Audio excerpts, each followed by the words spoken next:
Hey everybody, and welcome to the Jump Ball Podcast. I'm your host, Mo Dakhil, and today my guest from CBS Sports is James Herbert. We're going to get into just a bunch of random questions we're asking each other in the NBA. No real great format because I didn't do a great job kind of preparing James for what we were going to talk about. But you did a great job. You sent me a whole rundown. I did that on the fly, man. Sometimes I'm really good and professional and have a Word document and times and everything. And this time I was just like, nope, just gonna do this. I mean, there's no major philosophical theme running down throughout all these questions that we're going to be pondering the whole time that we're talking. But I think it's like normal NBA preview topics. I think you're selling yourself short here. No, I appreciate that, James. More importantly, I'm just waiting for as soon as we finish recording or as soon as I post for Jimmy Butler to get traded and be like, damn it. Oh yeah, I had a column go up today that it's been done for like a week, but I thought let's not post this until Jimmy gets traded. And he just didn't get traded yet. So eventually it was like, well, we're just going to post this thing. And yeah, whatever. Well, let's even though it's not even on the rundown, though, where do you think Jimmy goes? I mean, I guess Miami, right? Actually, you know what? Miami's boring. Everybody has been talking about Miami. It's sort of obvious why they would want that. I think Houston is more realistic than a lot of people think. It's really easy to dismiss that because you look at the roster and I don't know if Minnesota would want that. Well, I mean, if Eric Gordon's involved, he's a really good player. I think Tibbs desperately wants to make the playoffs. He could help them do that. And then beyond that, it's well, what's going to be involved? I think technically the money works if you have just Nene and a first round pick in there with him. I think the one that everybody is sort of saying is Eric Gordon and PJ Tucker. And if that is on the table, if it's Eric Gordon, PJ Tucker, and a first, then I don't know if Taylor goes for that necessarily, but I think Thibodeau would be happy with that. To just get those two freaking bulldogs on his team, one of which can help the offense. I mean, PJ actually helps the offense now too because he's become such a great 3-point shooter in the past few years. And I think it's sort of, those are guys that will happily play 40 minutes of intense defense for him and will be able to maybe help them stay sort of around the playoff conversation. And I think Tibbs is in self-preservation mode right now. So I'm going to say Houston, not necessarily because it's more likely than Miami, but I think it is certainly a lot more interesting. Yeah, I mean, I was on the Houston bandwagon for a while, kind of suspicious from the beginning that I was Houston's going to try to find a way to get involved. I really have no clue at this point anymore. I thought, he would have gotten traded by now, hasn't, and now I'm just sort of I just want pure chaos. I want him to return to the Wolves, and Sam Amick wrote it in his piece in The Athletic. I want him to return to the Wolves and just see the whole thing burn down. I mean, if he doesn't come back, you could get lawyers involved. You could get the NBPA having to issue statements. This could get really ugly and weird super quickly. So yeah, if you want chaos, then I think just the possibility that he doesn't get traded, whether or not he actually plays for them, is sort of what you're rooting for. But I also just want to see Jimmy Butler play basketball. Right. I want to see him I especially want to see him on a super team in Houston because that happened and I might pick them to win the title. It depends what they give up, of course, but that team would be insane. Yeah, that would be interesting. It would definitely be an interesting team. I'd be very curious to see what they were able to put together once they if they were to get him. But I'm with you though. I don't think it's as unrealistic as people seem to want to think it is. But let's get into the most important question, and I'm going to move this up. No, I'm not. We're going to save that for later. How do you see, barring a Jimmy Butler trade to Houston, because I know that would change things, but how do you see the top four shaking out in the East, and then we'll go to the West? But just kind of looking on it face value, what do you think of the East and who are going to be the top four teams? Okay, the East, I have Celtics, Raptors, Sixers, and Bucks. That's sort of in a rough order. The Celtics and Raptors, I think, are kind of on the same level. The Sixers are a little bit below. And then I'm sort of thinking the Bucks can jump up there. I haven't seen enough. Like I honestly haven't even watched them in the preseason yet. I don't really love preseason basketball. I have it on every night, but I'm not necessarally. It's hard to stay paying locked a ton in. of attention. It's hard to stay locked into because these games you're like, well, is this dude gonna make the rest? Like, wait, it's hard. I'm with you. Yeah, but I think if Giannis and Middleton like just go crazy with spacing in this Budenholzer system, and if he helps the defense too, then yeah, there's like I don't see any reason why they can't be up there. The only other team I really considered was Indiana. Right. Did you have Indiana just kind of jumping into the 4 seed, or I've seen stuff where people are high enough on them that they think they'd be better than the Sixers? Oh, I'm not gonna go that far. To me, like the Sixers are still really, really good. Like their starting 5 last year was just insane. And I wasn't expecting your buddy Brett Brown to do what he did in terms of like moving JJ Redick to the bench and throwing Markelle Fultz out there. I think Fultz is going to be more comfortable because he's playing with better players than he would be on the second unit. There's not that much pressure on him. And then I think JJ basically steps into the Marco Bellinelli role last year to maintain their spacing with the second unit, and obviously he's a world's better defender than Marco Bellinelli, and like just a better player overall than Marco Bellinelli. But I wasn't sort of expecting that wrinkle, and like I look at it and I'm like, I get this team. Like they're basically going to be what they did last year with like Muscala being Ilyasova. Markelle Fultz makes the whole thing a lot more interesting, but I'm pretty optimistic about him in general based on what I've seen, even if I don't know how that translates to the playoffs. But I think in the regular season, he should be able to at least give them something. And then beyond that, like, there's no reason Ben Simmons shouldn't make some progress from where he was last year. And if he just plays exactly how he did in the last, like, 6 weeks for the whole season, then that's better than he was last year, right? That's a top 20 player in the NBA. Right. I mean, it was insane. And then when you look at Embiid, like this is the healthiest he's ever been. And I think more than that, this is the best condition that he's ever been in. Like every summer he was like rehabbing, or he was like staying off of his foot, or like whatever it was, like dealing with like back issues. And like, I think this summer he actually like was able to work on his body for the first time. And that was like a secret little like thing for the Sixers last year, is like he would get tired, and you saw it in the playoffs. And I don't know that he's going to get tired this year. And I think he's also said like all of the right things about like working on turnovers and being a more consistent 3-point shooter. So I think like Joel Embiid might like take another step, and he was already incredible last year. So I know there was a lot of concern about the Sixers sort of falling off a little bit, but like I think they're really an elite team. I think it's more likely that they would finish second than finish fourth. Yeah, it's funny, like I've sort of laughed at people, and I know I've said it on the podcast before, so my 4 listeners will roll their eyes again. I'm surprised when people are like, wow, the Sixers took a step back. I'm like, I don't look at it that way. I think, with Markelle Fultz coming in, and if he's 70% of what he thought he was going to be last year, that's a win for them.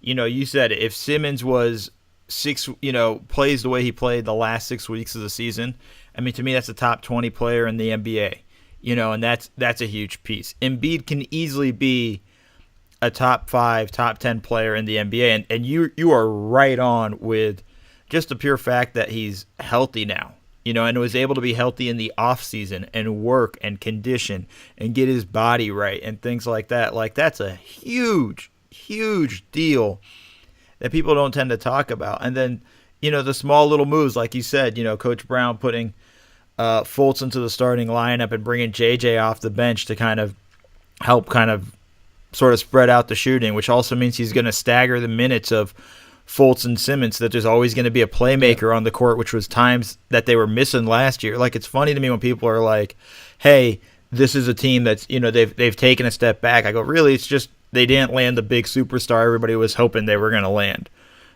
Yeah, and everybody overreacted when they didn't sign Marco and they didn't sign Ersan at the beginning of the offseason, and then never really like recalibrated their expectations later. Right. Like I think where they ended up was fine. It's just like some really weird stuff. Like the Sixers summer was insane.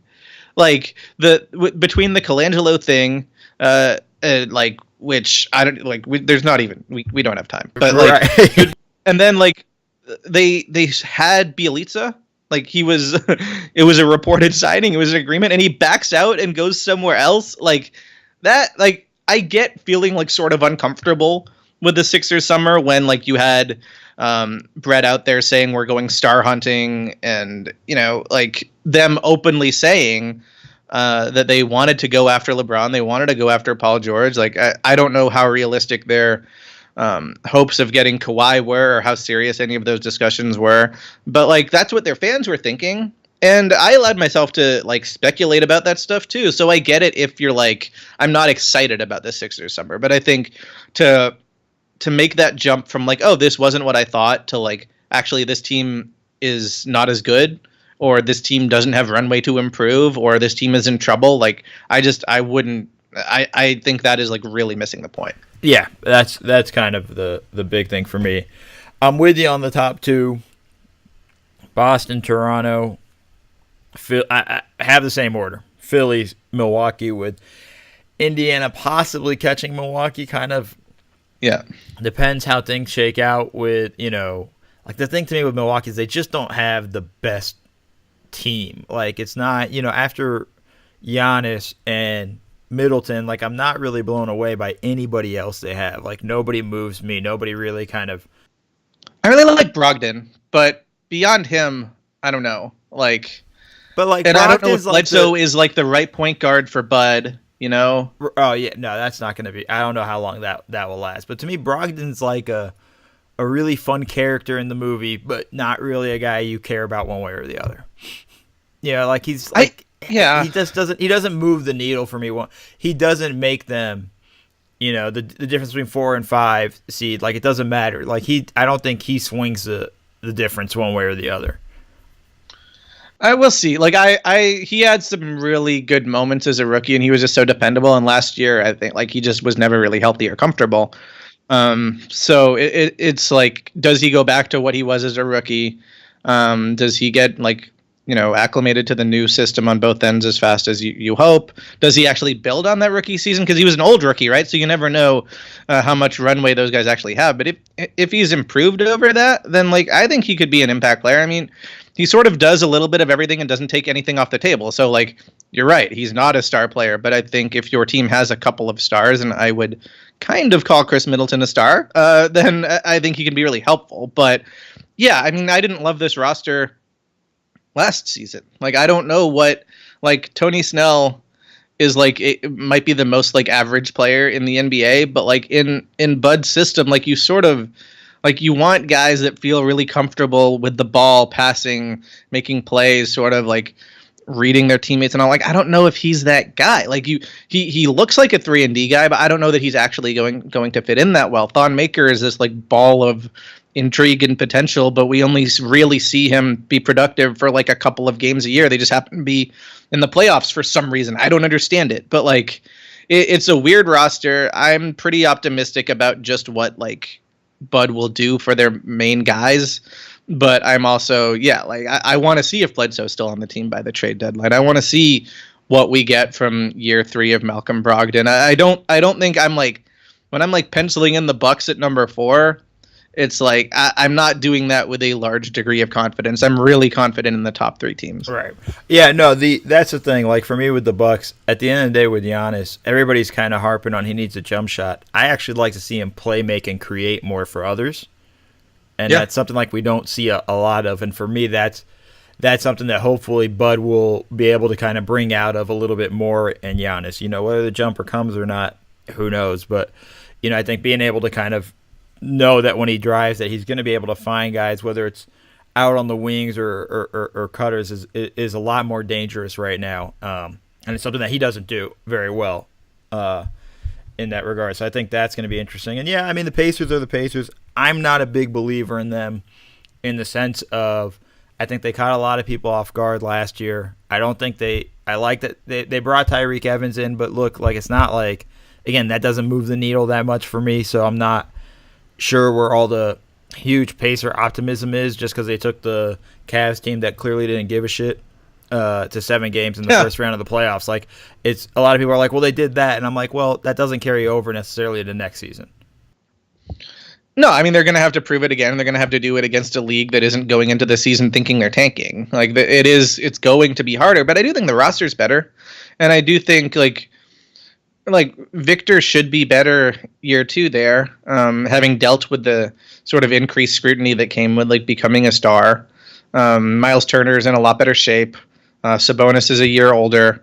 I actually like Doug McDermott like isn't going to make any headlines or anything, but like the guy like when he got to Dallas, I feel like he didn't miss a three like for this in the second half of the season. And I was watching him in these like terrible Knicks games in the first half of the season at MSG, and just like it was actually like one of the like sort of like little fun things to do if you're watching a boring Knicks game is just don't stop watching Doug McDermott. Just keep your eyes on him for the entire time that he's in, and you'll see he literally never stops moving on offense. Like he is like he's been compared to Kyle Korver since he was in college, and like it's so tiresome to do that. But like he does have that thing that, I mean, Korver didn't have in Cleveland because they just stood there, but like that he had before, and that like you see with a lot of great shooters that can like come out around screens and just exhaust the guy that's guarding him. Like McDermott really had that, and I think that adds a wrinkle to the offense that they didn't really have before. I thought Tyreek had an amazing year last year, and if he can still make those threes off the dribble, then I think he's huge, and I think he diversifies the offense a bit, because you saw what happened last year is they would just like opposing teams would just hone in on Victor, and when he went off the court, they were shit, and when he was injured and he missed games, they were shit. And I that's where I think Tyreek, if he is the Tyreek that we saw last year, then I think that's where he really helps. All right, well, I will have to be proven wrong, and I'm sure I'll have several Pacers fans in my mentions, although nobody really cares about me. I mean, I didn't have them in the top 4 either, but I'm just saying I could see a world where they come together better than the Bucks do. Right. I mean, that's possible. I mean, I could see them sliding into 4. I'm just not a huge. I think it's more of the Bucks' problem than the Pacers. Kind of if the Pacers end up 4, but that's just me being a jerk.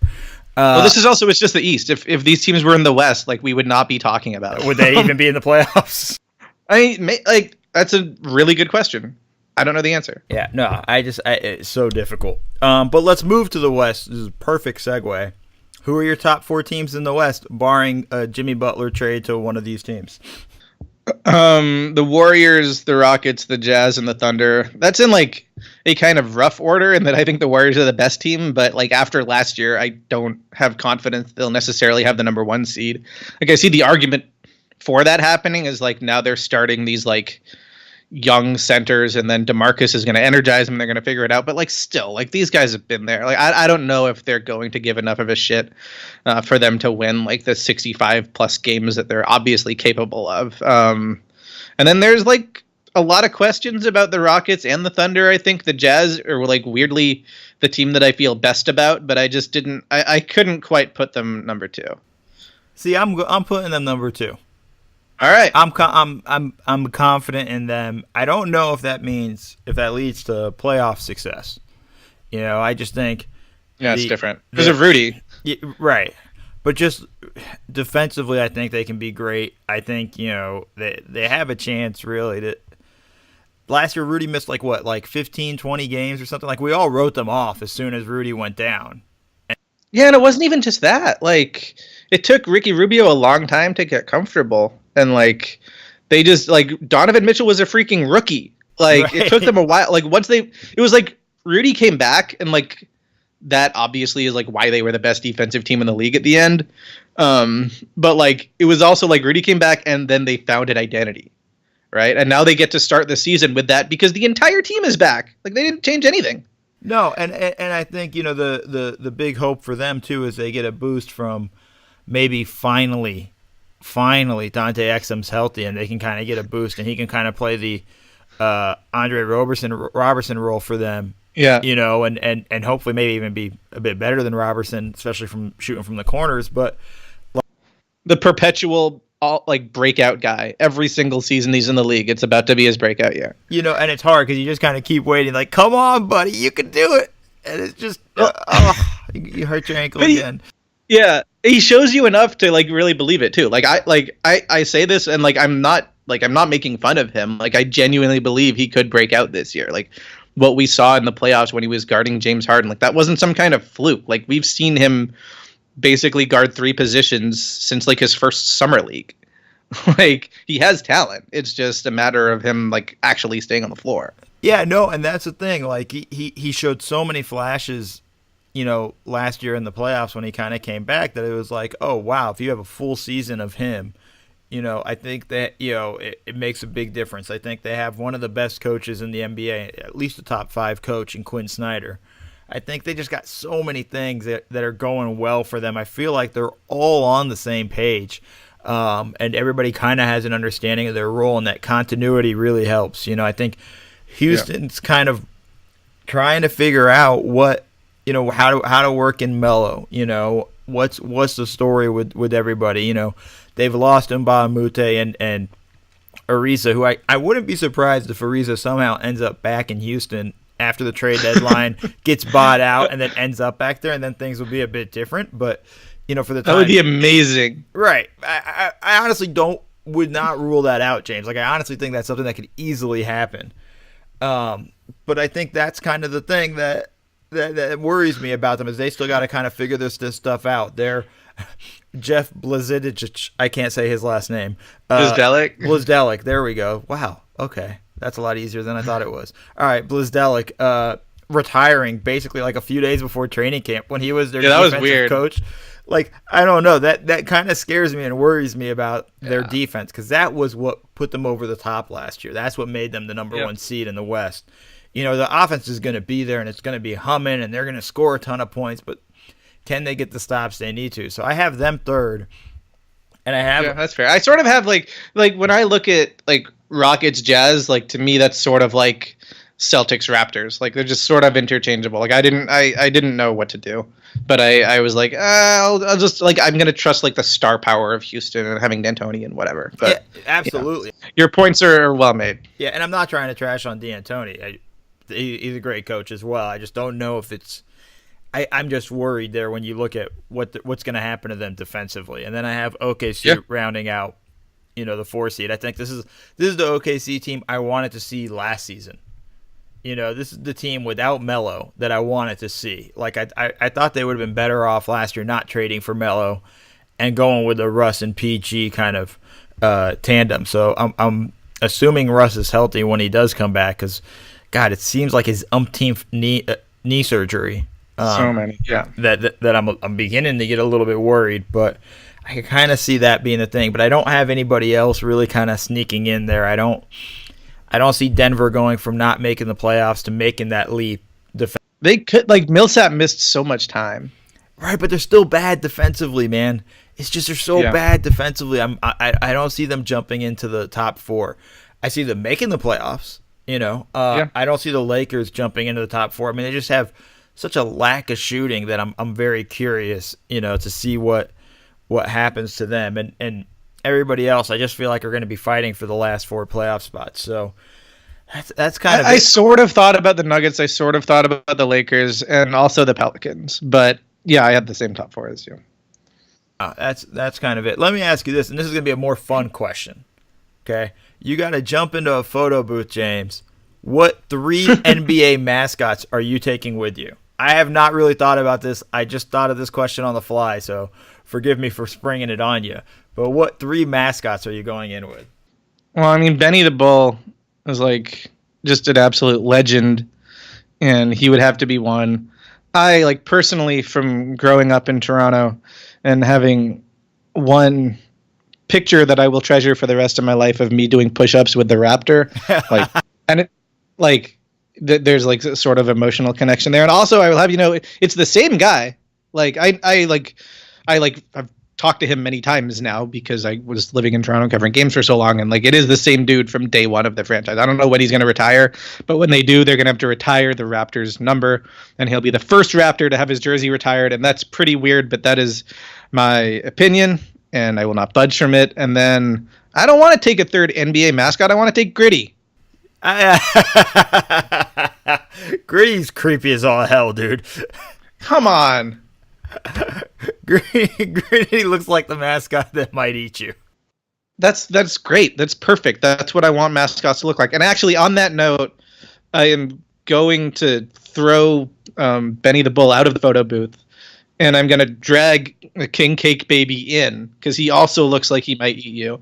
And it's going to be the Raptor, the King Cake Baby, and Gritty, and that'll be my wonderful photo. That's my final answer to your question. All three of them can eat you is basically the theme of what you're saying.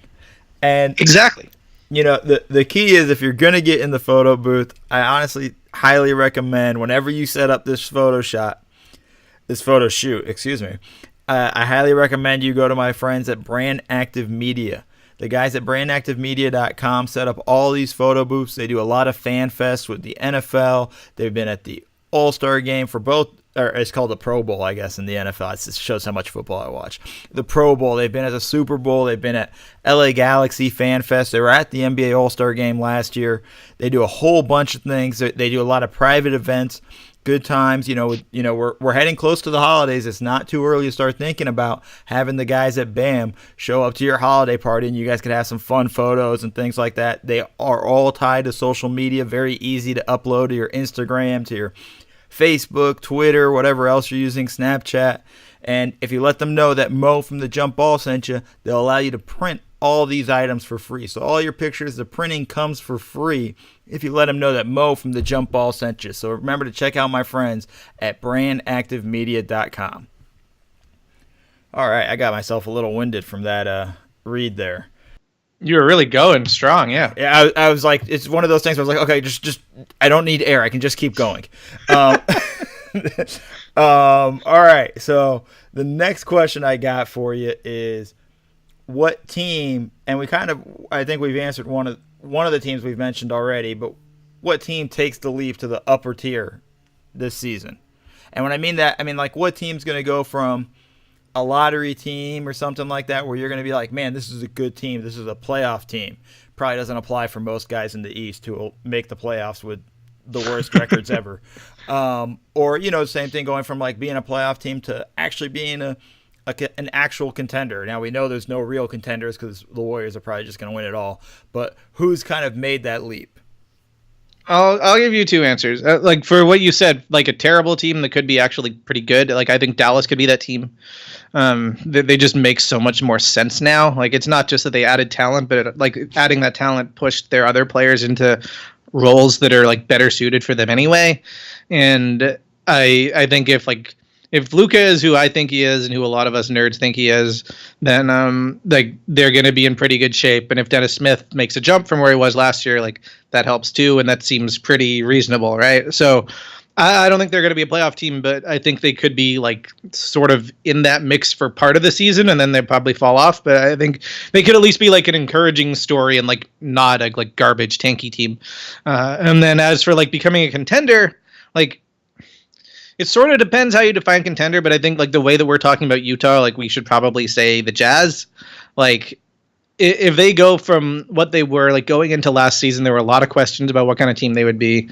And now we're saying, oh, they could make the Western Conference Finals. Like they could be the best or second best team in the regular season, and that wouldn't be shocking, right? Like just in terms of record, like they could be that good defensively. And I think there's lots of ways that their offense can improve from last year, whether you're talking about Mitchell's 3-point shooting, whether you're talking about Exum being a contributor, whether you're talking about just getting like 82 games of Rubio being the aggressive, confident guy. Because honestly, I think like that's where Quinn Snyder comes in. Like you said, he's a great coach. I think like what he did with Rubio is awesome. Like all of those reasons mean like they could just be the elite team they were in the second half of the season for a whole year, and they could do better than they did last year in the playoffs. And that's when we're talking about them as like a contender. But it's just tricky because like nobody seriously believes they're going to win a championship. So like, what do you say about them? Yeah, it's kind of it's a tough spot in that sense of just we live in the Warriors world now. The one team I think that can kind of sneak in, and I'm with you by the way on Dallas and Utah. The one team that I think can sneak into the playoff contention that wasn't in there last year is I'm pretty high on Memphis. And oh yeah, I should have said yeah. I totally. No, you shouldn't have, because you've taken every time we start a topic, you take what I want to say already, and screw me over, James. So no, you shouldn't I'm have the said guest. Memphis. I get to make all the cool points. You should, no, I have people on just so I can make my points, okay? Okay, sorry. God damn it, James. No. All right, give me the Grizzlies info. Give me your take. My big thing with them is if and it's a big if, but if they can be healthy, if they can keep Connolly and Gasol healthy, pack them in bubble wrap in between games, and keep them safe. I think they have a chance. I think they've improved their roster. I think, I like Kyle Anderson. I think he's a big pickup for them. I really like Garrett Temple. I think he's a great kind of guy in the sense of just he plays the Malcolm Brogdon kind of bit part or whatever. Probably doesn't move the needle a massive amount, but he just helps in that regards. I think it's just a level of improvement altogether, and I'm a big fan of Triple J. Of course you are. Yeah, of course. And you tweet about basketball. You're all big fans of Triple J. Fair enough. But I think, I really think, he might start out slow, but I think by the second half of the season with tutoring from these veterans and things like that, I could see them really kind of making the playoffs and being a problem in the West. I don't think they're contenders by any stretch of the mean or anything like that, but I think they're really going to challenge teams in a way that nobody's really expecting. I fully agree with you. The only thing that I have to say to push back on that is they better start strong, because if they don't, if they have injuries or if they just have some other kind of adversity, if they're losing games, if things aren't quite coming together, then it'll take a week for people to start talking about, oh, should they blow it up? Should they trade Marc Gasol? What are they doing? Where's this team going? It's the same story over and over. That stuff will creep up so quickly. And yeah, if Mike and Mark are healthy, I don't think that's what's going to happen. I think what you described is much more likely, but I think the downside is also real. Oh, no, I mean, it's a definite risk. I mean, these guys haven't proven to be healthy in years, and there's definitely problems. The other thing, the other thing that really does kind of scare me a little bit with this team, I'm not sold on JB Bickerstaff as the head coach yet. I'm not he's been the interim coach forever, and now that he finally has the title, and I'm excited for him. I'm now we got to see him do it. Now it's his team, it's his training camp, it's his show now. That's the one thing that's kind of the unknown there that makes me kind of wonder a little bit about him, about the team. But overall, I just think if they're healthy, they got a good amount of talent to at least kind of push for a playoff spot in the West. Again, the big thing is they got to stay healthy, which is something they haven't proven to do, and we'll see what happens. Yeah. I mean, Bickerstaff, to me, if you told me that at the end of the season we'd all be talking about how he's such a great coach, that wouldn't surprise me.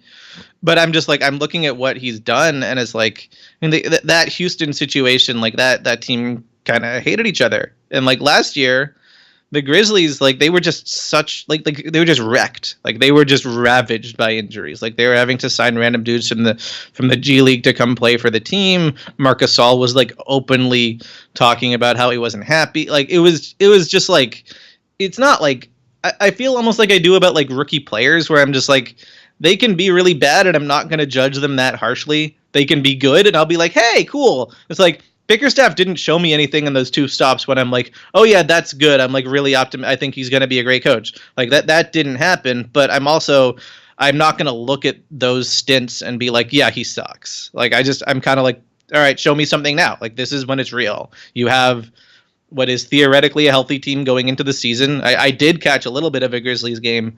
I think it was last night, and they Parsons was on the floor, Conley was on the floor, Gasol, the whole gang was there. So at least theoretically, you should go into this feeling optimistic about this season, and you should say that all things considered, if he's not quite a first-time coach, but he kind of this is the first time he's been a full-time head coach, and it's a pretty good roster for a first-time coach to get. There are stars here, there are good role players. If it was in the Eastern Conference, I don't think there'd be any question that they're a playoff team. It's just because it's the West, you're well, maybe. Yeah, no, and I totally know the limb I'm going out on it, and to be honest, nobody hates Memphis as much as I do. I felt like they've robbed me of a championship when I was in San Antonio. I had to play them twice when I was with the Clippers. It felt like every playoffs I was flying to Memphis, and nobody hates that team as much as I do just on that pure thing. So the fact that I picked them really does hurt my soul a little bit. Well, this just shows you're committed to objectivity. Yeah, I guess. I hate it. I don't know if it's cool. But it is what it is. I'll say this. If they want to keep Parsons healthy, Connolly, Gasol, I highly recommend they check out the healing powers of gelato. I don't know if you've heard this, James, but gelato is known to have ultimate healing powers. Whenever I twist my ankle playing basketball or soccer or anything like that, I always just run to my favorite gelato place in LA, which I believe is the best gelato in all of the land. Gelateria Uli's. There's 2 locations. There's one in Beverly Grove area right by the Grove. There's one in downtown Los Angeles in the Spring Arcade in between 5th and 6th Street on Spring. And you can't go wrong, man. Whenever I get hurt, I get myself some Speculoos cookies, and I'm telling you, man, I'm healed. I don't have to ice my leg. I don't have to put any heat anywhere, rehab. I'm just automatically healed. There's no scientific data to prove it. It's all anecdotal, but I'm just telling you, if the Grizzlies want to keep their guys healthy, they need to start shipping in Gelateria Uli's. You can't go wrong. The people are great. A fantastic staff. Highly recommend them, and that's all I got there, man. Always have great flavors, a lot of seasonal stuff, which I'm not actually up to date on what they got right now, but my favorite is Speculoos cookies. You can't go wrong. I was really looking forward to hearing the science behind it, but then you said that there's no scientific data to back it up, so I guess I'll just take your word for it. I mean, listen, nowadays, man, I don't trust people. Somebody going to try to sue me. I broke my arm and I got Gelateria Uli's, but my arm's still broken. But your taste buds are happy. That's kind of I just don't need that lawsuit coming my way, considering I can't really afford that. So let's go into the next question, which is, what player has the best NBA narrative for the MVP? The narrative. We're not saying they're going to win the MVP or anything like that, but MVP always kind of comes down to the narrative, the story behind it. Who do you think has the best kind of narrative? Okay, I'm just gonna be clear. We have these picks for all the awards coming out soon at CBS. I think they're coming out tomorrow, or maybe, I don't know. I'm not in charge of that stuff. But I picked AD. So to be clear, that is who I picked to win MVP. I also feel uneasy about that because I'm not sure the Pelicans are going to be good enough. But that's a separate discussion. You're asking about the best narrative, and I only considered 3 people here, and I'm going to go with Kawhi Leonard. The other 2 I considered LeBron. I don't have to explain that narrative, and then Giannis, which I don't think I have to explain that really either. I mean, Kawhi, everybody, the sort of the return, everybody being oh, you forgot how good he was.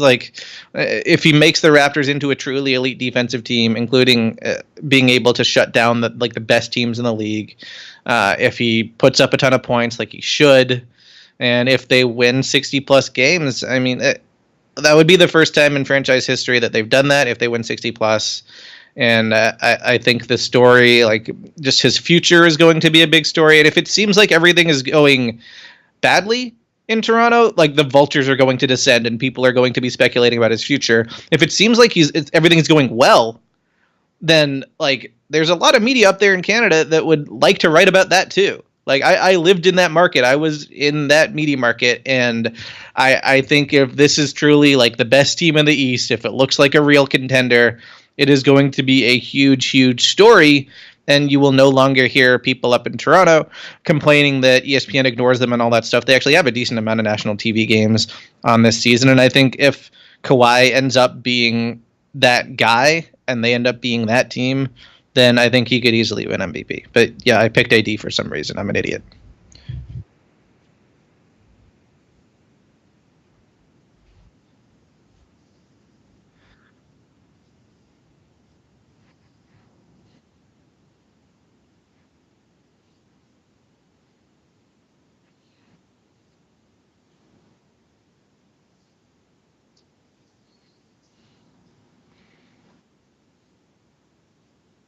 Mm.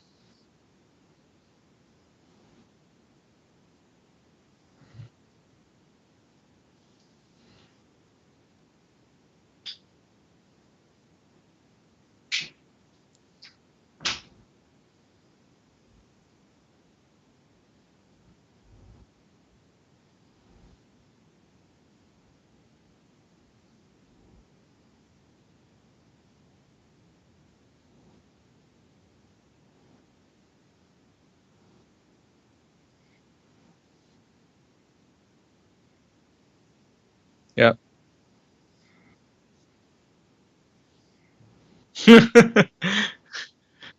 I like how I picked the most like non-personality boring guy in the NBA, and you picked the guy that's like everybody loves, that is constantly joking and making headlines on social media and is giving the best interviews. Like we took different approaches here. We did, but both on the same extreme. We're on the same stick. It's just we both went to the extremes. I don't see a story that's interesting or compelling with KD or Curry. I listen. No. I just don't know if LeBron's gonna win it. You know, Harden got his last year. For me, I think AD's probably gonna win it. If not him, I think it's Giannis's, depending how they look with the Bucks. But I can see a storyline. I could see the narrative. I could see the whole thing play out for Indeed if Philly is really way better than we think it than we're really expecting. You know, if they're just a dominant team, and when he's on the court, they are a dominant team. It's just a question of whether it really translates to wins and all that stuff, and his health and his ability to play big minutes and things like that. Because they'll always point to his number of games played if people want to fight back on whether he should be a MVP candidate. But we'll see. I mean, it's a whole long way to go with the season.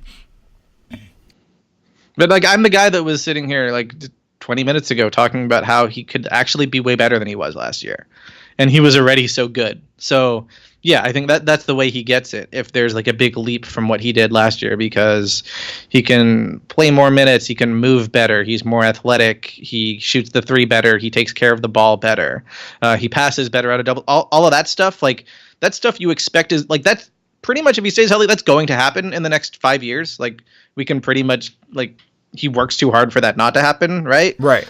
But if it happens immediately, then yeah, that's a hell of a story. Here's a fun question. Who's going to start the season out of the gate? Like last year it was Giannis. Like out of the gate, everybody was like, oh, Giannis is winning the MVP. Because we tend to do this all the time, right? Like somebody has a good 2 weeks and we're like, dude, this dude's going to be amazing. They're going to win the MVP. I mean, you have to think it's got to be a team that's like going to be good right away, and a guy putting up huge numbers. Like, I mean, like, I don't want to repeat myself with Kawhi. Maybe him. If the Pelicans gel quickly, like if they figure everything out, if it's like not a problem integrating Alfred and Julius Randle, and like they put some wins together, like I could see it being AD in that respect too. Like I just hesitate with LeBron because it's like, I think that thing's really going to take some time. I think the Bud Milwaukee thing is going to take some time, and then even in Houston, like maybe they're just so talented they're going to win a ton of games, and you're talking about Harden, but like I'm not sure. You're right. I just randomly threw it out because I have no clue. I just randomly threw it out there. And my official answer is Anthony Davis. Thank you. That's my answer. There you go. Okay, Ignore all the waffling from before. We're locking that in. I'm gonna put it up on my big board on my wall. That doesn't really exist. Let's go to the last question, and then I'll let you kind of carry on with your day. Or no, sorry, I have two topics we need to cover. One very important one, but that'll be the last one. Yes. What role player addition was big, or what team that lost a role player? Like, are they really going to miss this guy? I couldn't phrase this question any worse than I did. Let's try that again. What free agency left a team that the team's really going to miss, or is going to be a huge pickup for them? Like, what do we got there? I don't even know if I did better there. Okay, so everybody talked about Luc Mbah a Moute. You and I were tweeting about Ed Davis yesterday. I think that's a good answer, but I want to pick a combination of players. I want to pick, in San Antonio, they lost Danny Green and Kyle Anderson. And it's not just that that those guys are gone, it's that they didn't replace either one with a good wing defender. Like, when DeMar DeRozan's like at his best and engaged, he can be a good wing defender, but it's not something you can expect night to night. Marco Bellinelli has never been a good defender for like a minute in his life. And if they had lost Danny and kept Kyle Anderson, okay. If they had lost Anderson and kept Danny Green, okay. But they're going to be out there with DeMar and Rudy Gay guarding the opposing player's best wings, and they were good last year because they were an incredible defense. And I don't know if in 2018, 2019, you can be an amazing defense if you don't have good wing defenders. So I think the sort of combination effect of losing both of those guys is going to be a big deal. Yeah, absolutely. That's actually a great call. And you can't be a good defense in the NBA nowadays without wing defenders. You just can't. That's a really good call. The funny thing is, I have the Lakers picking up a really good guy and losing a really good guy. Okay. I'll do my pickup after yours, but yeah. Okay. Go ahead. I have them picking up Rondo was huge. I think Rondo's going to help. I think Rondo's going to help this team more than most of us know, and I'm not just saying that because I'm working on a piece right now, but when I watch him, it's just you see the leadership on a nightly basis of him kind of coaching guys and trying to get guys in the right positions and making getting guys into the right spots. High IQ player. Every team talks about it. Alvin Gentry really was praising it last year during the playoffs, and we saw it. In that series against Portland, great passer in that regard and things like that. Just another guy to kind of help teach Lonzo, how to run the team. Not how to run point guard, not how to be a point guard, but how to run a team, which is completely different, I think, than just being the point guard. He hopefully is going to be able to impart that knowledge onto Lonzo in terms of this is what you got to do. Now Lonzo's got to find his own way to do it. But kind of showing him this is important stuff and you need to be able to do these things, I think really matters. And you think he's going to do that with Lonzo, not be competitive with him and just want to get as many minutes as possible? No, I think he's going to. I think, the thing is him going into a contract year, which I feel like he's going into every year now at this point. He is. Yes. I think it's one of those things where you still want to have good publicity. You want if the Lakers, first off, the Lakers always have the option to re-sign him next year. Obviously maybe not at the number he wants or whatnot, but we know the goal is for him to he wants to get a nice contract. You don't want other teams call the Lakers. What was he like? Coaching him this year. What was his deal this year and things like that. You don't want to be a dick. You don't want to be that guy. I don't see him being ultra competitive with Lonzo. I see him kind of just trying to coach him. And there are so many stories of him doing that with teams. Like he was doing that in Chicago with the young kids. I mean, that's kind of what led to the split between, the Jimmy Butler and Dwayne Wade and Rondo and the young kids in Chicago a few years ago, right? It was one of those things. So, he was doing it in Boston under Brad Stevens before the end of his tenure. Obviously his Dallas run was not very good. He had issues. No. He had issues in Sacramento, and let's be honest, who doesn't? But he was huge for New Orleans, and I think New Orleans is going to miss him. Elfrid Payton's not going to pick up the slack that Rondo did, so they're going to miss him. I think a bit in New Orleans. That's my opinion of Rondo and the addition. I think the Lakers losing Randall is going to be a pretty big blow for them. I mean, at this point now, Randall and even Brook Lopez, who they could have signed Brook Lopez for the same money they signed Beasley. I would have loved for them to keep Brook Lopez. It just would have made so much sense. Right. I mean, a stretch big who can shoot and stretch the floor. Probably Lopez even more than Randall, but just they have no real centers right now. JaVale McGee's nice. He's going to play, 12 minutes a game? 18 minutes a game? I think he's going to play more for this team. I could see him averaging 25 minutes a game on this just because, what else are they going to do? How many minutes is Zubats playing? How many minutes are they going to really go with, Kuzma, LeBron at the 5? Well, but that's where I think having if they found a way to have kept Randall, that at that point you could have had a small ball lineup with Randall playing center. I just think it was a bit short-sighted. They did that last year, yeah. Yeah, and I think, who knows how badly he wanted to leave. I know they jerked around his minutes a bunch, and there was a lot of unhappiness on his end. So maybe it was just him going screw this, I'm getting the hell out of here.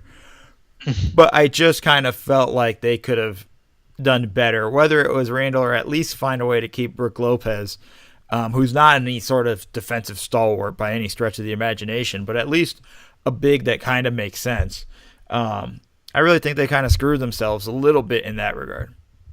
Yeah, I think they went with JaVale thinking we want a big that can run the floor, and Brook Lopez isn't that, but I don't like. I was pretty surprised. Like when they signed JaVale, I was like, "There's a chance they go into the year with him as a starting center." I don't think they're going to do that, but like and like they actually did it.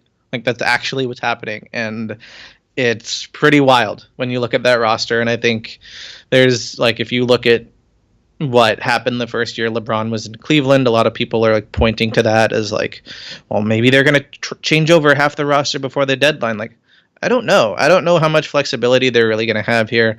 I don't know if people are really going to want to trade for some of these guys. Like, it's going to be really interesting to see if this roster does change and if it doesn't, if it actually comes together. Because, yeah, I think you're right. They have a massive hole in the front court. Do you want to hear I'll make it really quick on my addition. The addition that I think could really help. We already talked about him a little earlier. Is I think Tyreke Evans in Indiana could really play a big role, like somewhere around 30 minutes a night as a sixth man. I think he can share the floor with Oladipo. He can play the like primary playmaker role when Oladipo's on the bench. I think the team could be pretty good, and I could see him, that classic sixth man of the year award winner, based on the production that he had last year in Memphis. Like I really do think like he was always a guy that could like bully his way to the rim. Like he was really good at driving, but teams would just back off of him. And like he just started launching threes last year at a high volume, and he was making them, and that changed everything. So if that's still in his game, if he hasn't forgotten how to shoot, then I think he could be really good there.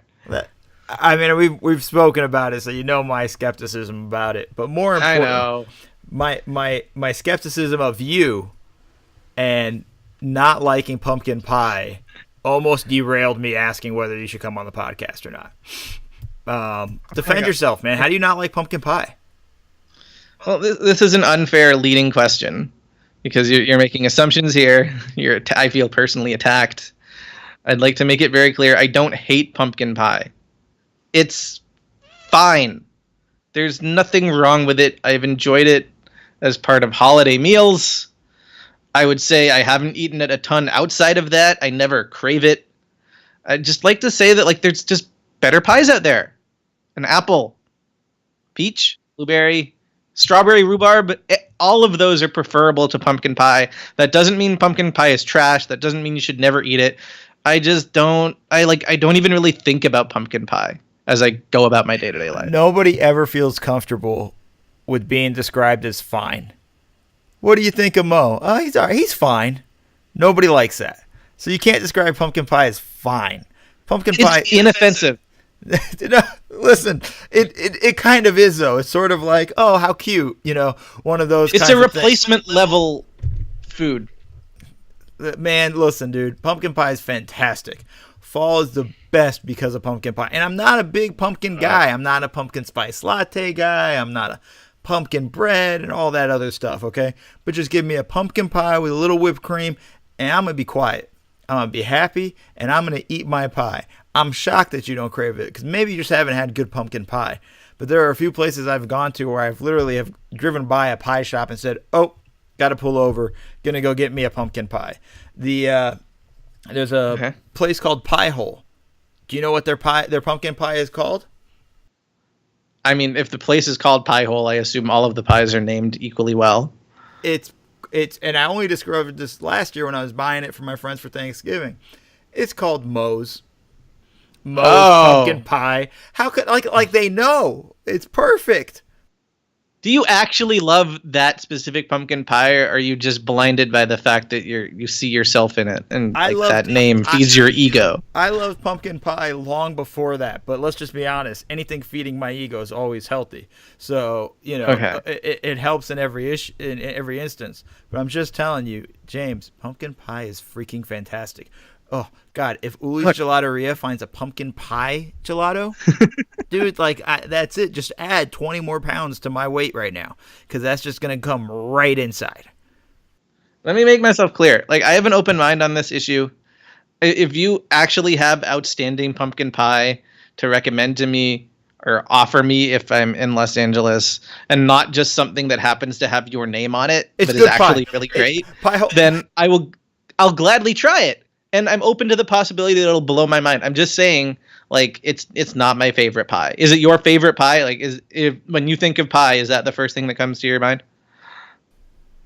Wow. Okay. Actually, it's the second thing. The first thing that comes to my mind is South Park, where Cartman says you have to offer punch and pie. And, when they're doing the La Resistance in the movie, South Park movie. So that's really the first thing that comes to my mind. But that's more just because I'm a juvenile little moron. No, I mean, that's like a 17-year-old reference.